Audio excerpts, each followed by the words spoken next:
I have been burning in the fire of revenge because my team left me alone in Mumbai. They took my phone, took all my money, and I had nothing left. Man, imagine feeling that exact level of raw betrayal from your absolute closest friends and colleagues. What would you do? How far would you honestly go to get even? Well, buckle up because welcome to a story of ultimate retaliation. Welcome to The Explainer, everyone. Today, we are breaking down a truly incredible, wildly elaborate international revenge prank engineered by YouTube creator Amit against his very own team. We're going to look at the psychology, the logistics, and the sheer audacity of planning an entirely fake international vacation, literally just to strand your friends in another country. It is a masterclass in deception, and the way it all unfolds is absolutely fascinating. All right, let's just dive right into the game plan for today. First, the motive for revenge. Second, the master plan. Third, the journey to Delhi. Fourth, touchdown in Kathmandu. And finally, setting the trap. Section 1. The motive for revenge. The Mumbai incident. So the catalyst for this entire crazy plot was the Mumbai incident. Amit's team completely abandoned him, stripped him of his phone, drained his funds, and even forced him to apologize just to resolve the whole situation, leaving him totally lost and helpless. But in retaliation, Amit isn't just returning the favor, he's multiplying it. By taking them to Nepal, he isn't just stranding them in a different city, he's stranding them in a completely different sovereign nation, stripping away any immediate avenues for return. It's a massive, incredibly disproportionate escalation, and the fact that he's doing it all with a smile on his face makes it all the more compelling. Section 2. The master plan. Crafting the decoy. You know, every great heist absolutely needs a flawless cover story, and it meets his perfection. He essentially weaponized an old, unfulfilled promise. The team had previously won a secret room challenge, and the grand prize was supposed to be a luxury trip to Nepal. But due to some local government and political unrest at the time, that trip got canceled.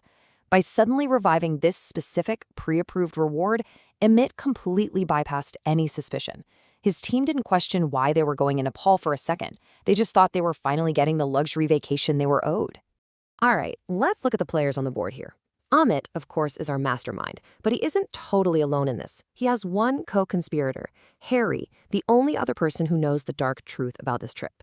Then we have our incredibly oblivious targets, Ankit, Bablu, Kartar, Vikas, and Hardeep. But what's really amusing here is the lucky escapee, Mohit. Throughout the source material, Amit repeatedly expresses his deep disappointment that his friend Mohit couldn't make it. And why? Because Mohit had to study for his exams. A simple academic commitment literally saved Mohit from being stranded in Kathmandu. How crazy is that? Section 3. The journey to Delhi. Road to Terminal 3. Now just think about the sheer psychological endurance this took for Amit. They depart at 9 a.m. in a 7-seater car.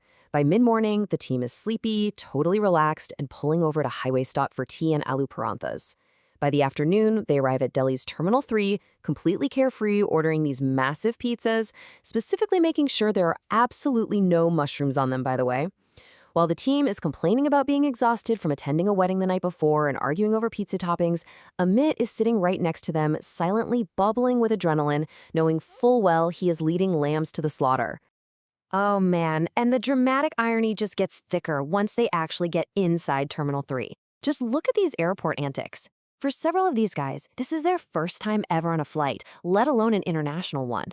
When immigration asks what they're doing, they innocently reply that they're just going to visit the Pashupatinath temple. Meanwhile, you have Ankit stubbornly trying to force a 500 rupee note into a vending machine that explicitly only accepts 200 rupee notes simply because they don't have smaller change. They're even lounging on airport chairs pretending it's some sort of beach vibe.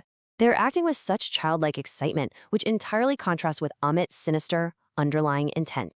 Section 4. Touchdown in Kathmandu. Crossing borders.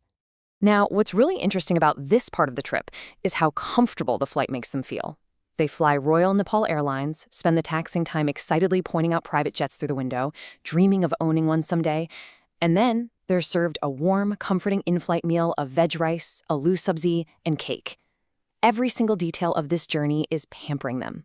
Amit is deliberately letting them fly high on luxury and excitement, knowing for a fact that the higher they fly, the harder that eventual drop is going to be. And the execution once they arrive? Completely seamless. Let's walk through the steps. They land. They use the airport ATM to withdraw Nepalese currency. noting a minor 125 rupee transaction fee. They pile into Ford Figo taxis, marveling that Ford actually still operates out there, with friendly local drivers like Tilip Bahadur. Finally, they check into a luxurious five-star hotel, the Ramada by Wyndham. Notice how incredibly familiar everything feels to them? The language is similar, the culture feels just like home, the currency conversion is super easy. This cultural familiarity is the final nail in the coffin. It lowers their guard completely. They feel entirely safe. Section 5. Setting the Trap. Night in Thamel. Okay, the scene is fully set.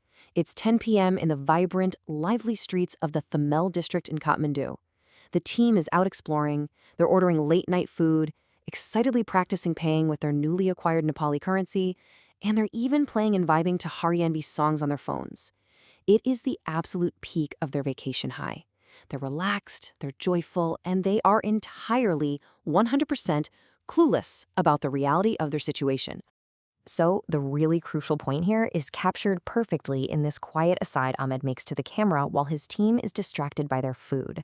He steps away into the shadows of Thamel and whispers, "These people are happily roaming around. They have no idea what's about to happen. Their world is about to be shaken by a series of shocks. The trap is fully set. They are internationally isolated, totally dependent on Ahmed, and entirely unsuspecting. The brilliant, terrible architecture of his revenge is officially complete." Which of course leaves us staring down the barrel of a massive cliffhanger. The logistics are handled, the borders are crossed, and the luxury hotel is booked. But what happens when the illusion shatters? Will this completely oblivious team survive being stranded internationally in the streets of Kathmandu once Omid finally pulls the rug out from under them? It's basically a psychological experiment disguised as a prank, and the fallout is bound to be explosive. Thank you so much for joining me for this explainer, and hey, I highly recommend you keep your friends close, and maybe check your flight tickets a little closer next time.